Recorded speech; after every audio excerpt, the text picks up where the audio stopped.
कुछ मुद्दे छूट जाते हैं, कुछ बातें रह जाती हैं, लेकिन अब आपके साथ है पीआर इंडिया न्यूज़।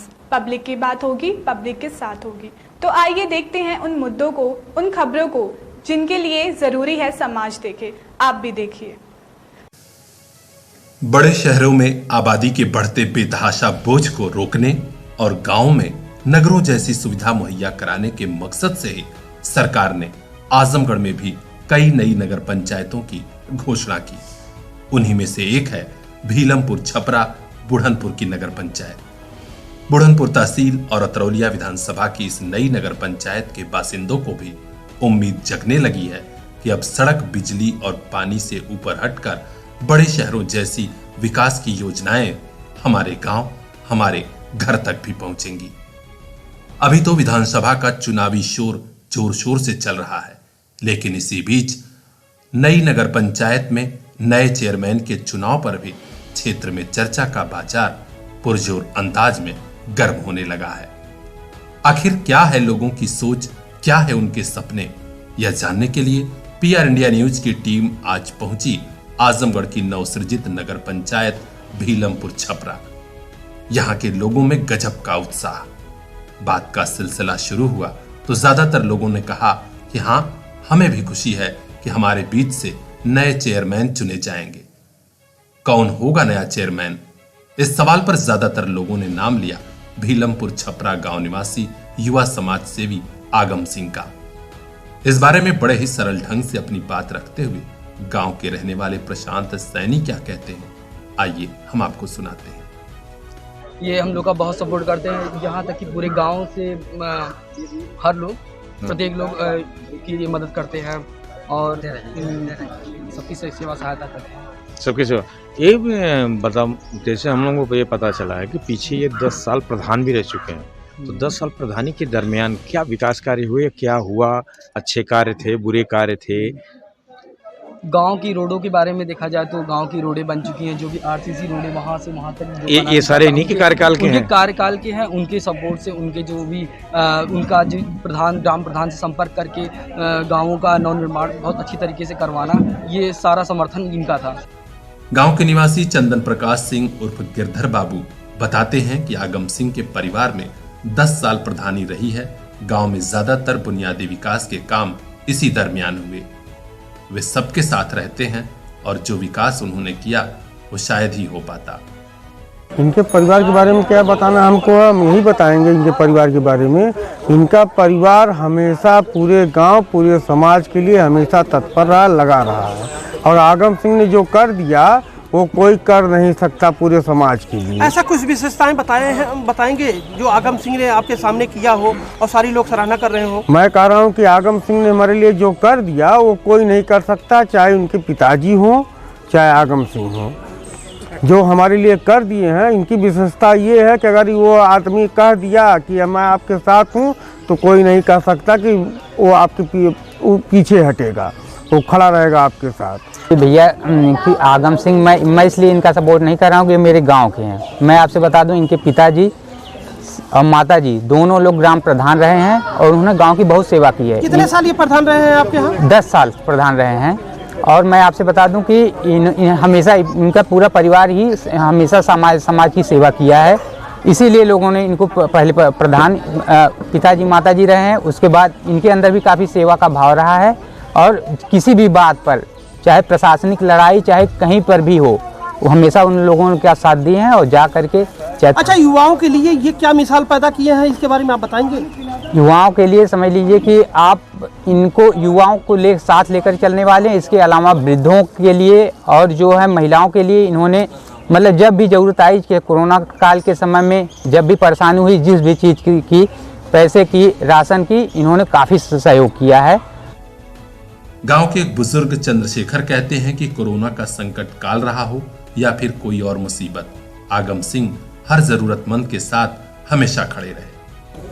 आगम सिंह बहुत अच्छे कर्मठी, ईमानदार और सुजोग के मतलब उम्मीदवार के रूप में है और जब से होश संभाले हैं रोड से लेकर गांव से बाहर तक जो है जनता की सेवा कर रहे हैं।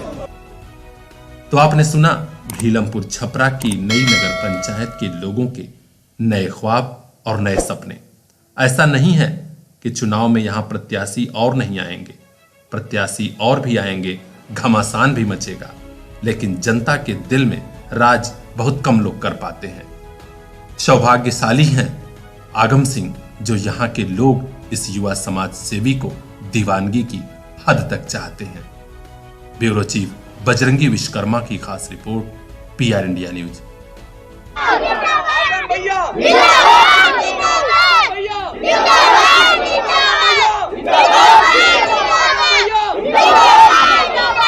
पहले तो चुनाव में वोट लेते हैं, फिर बाद में विधायक बनकर विकास नहीं करते और जनता के दिल पर चोट देते हैं। ये कहानी है सगड़ी तहसील के गोपालपुर विधानसभा क्षेत्र में फैले हुए देवारांचल की। पूरे प्रदेश में भले ही विधानसभा चुनाव 2022 का सियासी शोर उफान पर है, राजनीतिक दल हार जीत के लिए नफा नुकसान तौल रहे हैं, पार्टियां उम्मीदवार खड़े कर रही हैं, जनता में भी उत्साह है, लेकिन आजमगढ़ के सगड़ी तहसील के देवारांचल में जनता का कलेजा कांप जाता है जब चुनाव आता है। हर कलेजे में कसक कि यह विकास यहां क्यों नहीं आता। आजादी के बाद सन 1955 में महुला गढ़वाल बांध बना और उसके बाद कोई बड़ा विकास हुआ ही नहीं। आज भी देवारांचल में न तो डिग्री कॉलेज है, न कोई ढंग का सरकारी अस्पताल और न ही कोई ढंग का ऐसा पढ़ाई का केंद्र। इसी कारण देवारांचल के लोगों ने अब अपनी आवाज और अपनी मांग उठाने के लिए बनाई है देवारा विकास सेवा समिति। आज देवारांचल में अध्यक्ष रामकेदार यादव की अध्यक्षता में एक अहम बैठक हुई, जिसमें संगठन की बड़ी संख्या में लोग शामिल हुए। कई मुद्दों पर गंभीरता से निर्णय हुआ और साफ ऐलान किया गया कि हम लोग किसी राजनीतिक दल का कोई समर्थन नहीं करते हैं और न करेंगे। जो भी राजनेता आएगा, विधायक बनेगा, हम लोग उसके कामकाज की समीक्षा करेंगे। एक साल में यदि यहाँ की बुनियादी विकास में फर्क नहीं आया, जरूरी चीजें उपलब्ध नहीं कराई गई, तो उस विधायक के खिलाफ आंदोलन होगा। आज हुई बैठक के बारे में देवारा विकास सेवा समिति के अध्यक्ष रामकेदार यादव ने PR इंडिया न्यूज को विस्तार से जानकारी दी। उन्होंने बताया कि देवारांचल का विकास नहीं हुआ, कई सालों से केवल हमें छला जा रहा है, अब यह नहीं चलेगा। अध्यक्ष जी, आप आज नेता नगरी में जो अहम बैठक बुलाई थी, इसका क्या मद्देश था? अभी चुनाव आने वाला है और सूचना जारी हो गई है और हमारा संगठन जो है करीब 8 सालों से देवारा क्षेत्र के कुछ मूलभूत जरूरतों को लेकर के समय समय पर हर नेता, हर अधिकारी के यहाँ पत्र रख दिया और मांग करते रहे कि देवारा क्षेत्र में कुछ चीज़ें हैं, ये सरकारी डिग्री कॉलेज, पॉलिटेक्निक कॉलेज, महिला अस्पताल, परिवहन का साधन, बैंक, ATM, दूध की डेयरी स्थापित करना, युवाओं के लिए खेल कूद प्रशिक्षण केंद्र स्थापित करना, ये सारा चीज जो कि देवारा इस सब मामलों में 100% पीछे है। महुला गढ़वाल बांध के उत्तर तरफ सारा इलाका, सारा एरिया जो हर साल बाढ़ में तबाह हो जाता है, उस इलाके को असाध्य क्षेत्र घोषित कर दिया गया है। जबकि महुला गढ़वाल बांध से किसी किसी जगह तो 7 किलोमीटर 8 किलोमीटर अंदर तक गांव है, उस क्षेत्र को असाध्य घोषित कर दिया गया। लेकिन वोट लेने के लिए वह गांव साध्य होता है, काम करने के मामले में साध्य रहता है। तो हम लोगों ने आज निर्णय लिया है, संगठन के लोगों ने बैठ करके सर्वसम्मति से निर्णय लिया है कि आने वाले चुनाव में जो भी प्रत्याशी हमारे यहाँ गोपालपुर विधानसभा चुनाव क्षेत्र से चुनाव जीतता है, वह प्रत्याशी। आपका संगठन किसी पार्टी को सपोर्ट करेगा या वैसे ही सारे लोग अपने मत से? हमारा संगठन गैर राजनीतिक संगठन है। हमारा संगठन किसी भी दल को सपोर्ट करने का हमारे संगठन को अधिकार ही नहीं दिया गया है।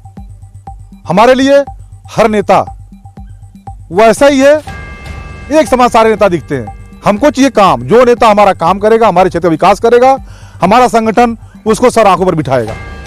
अच्छा, आज तक जितने भी विधायक यहाँ से चुने गए हैं, देवारांचल के लिए क्या विकास किए हैं?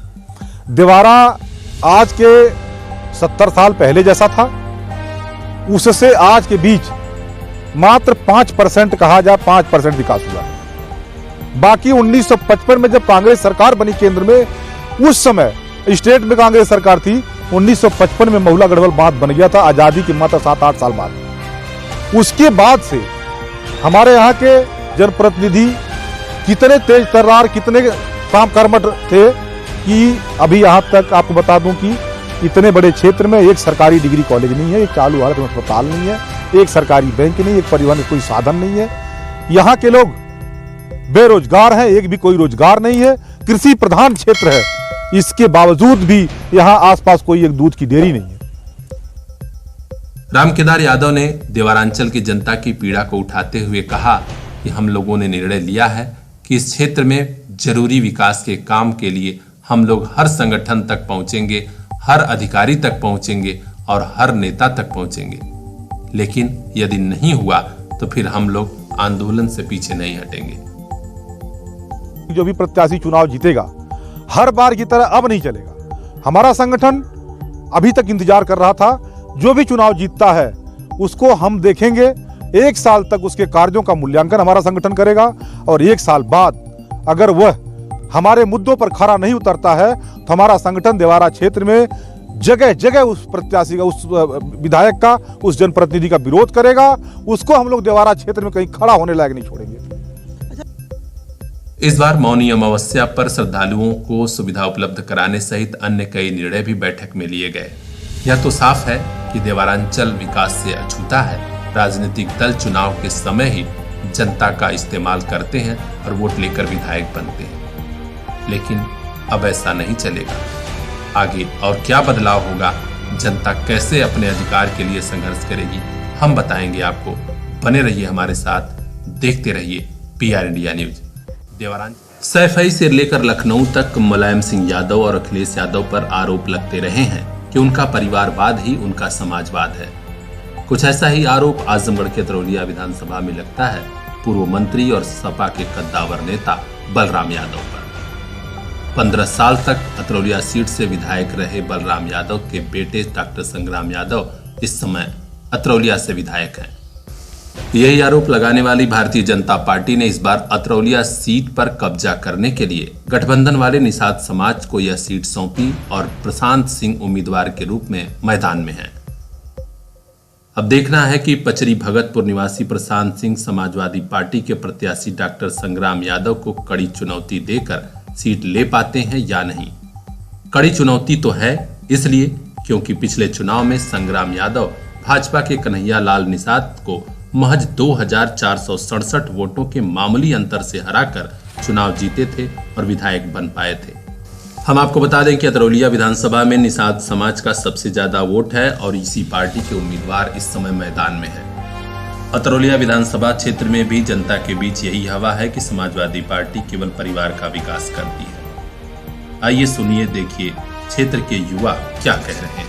प्रशांत सिंह को यहाँ से प्रत्याशी बनाने में युवाओं में काफ़ी उत्साह है और यहाँ के युवा चाह रहे थे यहाँ पे किसी नए चेहरे की ज़रूरत थी और यहाँ पे काफ़ी दिन से यहाँ पे सपा का एक जो है परिवारवाद, ये मुख्य यहाँ का समस्या ये है कि परिवारवाद, क्योंकि एक दिक्कत क्या थी सपा के प्रत्याशी से? आप सपा के प्रत्याशी से क्योंकि इनके पहले उनके पिताजी थे माननीय बलराम यादव मंत्री थे, फिर उसके बाद उनके बेटे को मिला और भी यहाँ की जनता है, आप और किसी को मौका दीजिए। जब एक ही परिवार के लोग जाएंगे तो और यहाँ की जनता बेवकूफ़ तो है नहीं। हम आपको बता दें कि पूर्व मंत्री बलराम यादव सबसे पहले 1985 में लोक दल के टिकट पर विधायक बने थे अतरौलिया सीट से। इसके बाद 1989 में जनता दल के टिकट पर, तो 1991 में जनता पार्टी के टिकट पर, 1993 में समाजवादी पार्टी आई तो उसके टिकट पर वे विधायक बने और इसी अतरौलिया सीट से। बाद में 1996 के चुनाव में विभूति प्रसाद निषाद ने बसपा से टिकट पाया और चुनाव लड़कर बलराम यादव को हरा दिया। लेकिन फिर 2002 में समाजवादी पार्टी के बलराम यादव विधायक बन गए। चुनाव समीकरण एक बार फिर बदले 2007 में जब सुरेंद्र प्रताप मिश्रा ने बसपा के टिकट पर उनको हरा दिया। हालांकि 2012 में संग्राम यादव विधायक बने समाजवादी के टिकट पर, जो बलराम यादव के सुपुत्र हैं। प्रशांत सिंह से हमें विधानसभा की पूरी जनता यही उम्मीद कर रही है कि यहाँ का जो एक तरफा विकास हुआ है केवल, वह पूरे अतरौलिया विधानसभा में बात आ रही है परिवारवाद की। अब तक जो कुछ हुआ परिवारवाद रहा है यहाँ। 2017 के चुनाव में भी वो जीते, लेकिन 2467 वोटों से मात्र। यही वजह है कि इस बार भारतीय जनता पार्टी और निषाद पार्टी मिलकर इस सीट पर कब्जा करना चाहती हैं। अब देखना है कि मामूली अंतर से जीतने वाले उम्मीदवार समाजवादी पार्टी के संग्राम यादव अपनी लाज बचा ले जाते हैं या फिर भाजपा और निषाद पार्टी उन्हें चुनौती देकर अतरौलिया की सीट पर नया इतिहास रचेगी। बजरंगी विश्वकर्मा की खास report, PR India news. Covid का संकट खत्म नहीं हो रहा है, जबकि शिक्षा का यह सत्र खत्म होने की कगार पर है। स्कूल बंद पड़े हैं, चुनाव का माहौल जोर शोर से चल रहा है। सरकार से लेकर निर्वाचन आयोग तक सबकी चिंता में चुनाव है। लोग यही चाह रहे हैं कि चुनाव कैसे बढ़िया से हो जाए। आज निर्वाचन आयोग ने नया नियम लगा दिया है कि चुनाव लड़ने वाले अब 10 की जगह 20 लोग घर घर जाकर प्रचार करेंगे। इतना ही नहीं, अब वे रैली कर सकेंगे, सभा कर सकेंगे जिसमें 1000 लोग बैठ सकते हो। इतनी छूट तो मिल गई, लेकिन क्या यही छूट स्कूलों कॉलेजों को नहीं मिल सकती कि 10 बच्चे, 20 बच्चे या 50 बच्चे ही बुलाकर स्कूल वाले पढ़ा सकें? यहां तो कोविड का खौफ दिखाकर पढ़ाई लिखाई ठप करा दी गई है। कहा गया है ऑनलाइन पढ़ाना हो तो पढ़ाइए, लेकिन बच्चों को स्कूल में नहीं बुलाना है। अब अभिभावकों से लेकर शिक्षकों को यह चिंता खाए जा रही है कि बच्चे पढ़ेंगे लिखेंगे नहीं तो आगे फिर बेरोजगारों की फौज खड़ी होगी। कम पढ़े लिखे और कम समझदार पीढ़ी आगे क्या करेगी? न तो अपना भला कर पाएगी, न तो समाज का। इस सवाल का जवाब आखिर देगा कौन? काश कि यह बात सरकार और निर्वाचन आयोग को समझ में आ जाती तो स्कूलों के लिए भी कोई अच्छा फैसला ले लिया जाता। देखना है कि बड़े अफसरों को सद्बुद्धि का बात है। देखते रहिए PR इंडिया न्यूज। मोबाइल लेना है तो सोचिए मत, सीधे चले आइए Shri Balaji telecom, civil line चौराहा, कोयरी पोखरा के समीप, आजमगढ़। हम दे रहे हैं आपको मोबाइल पर फाइनेंस की सुविधा। आधार कार्ड लेकर आइए, बगैर पूरा पैसा दिए मोबाइल लेकर जाइए। तो सोचिए मत, संपर्क कीजिए 8400776054। आपके सपनों वाली मोबाइल का खास showroom Shri Balaji telecom, civil line चौराहा, आजमगढ़।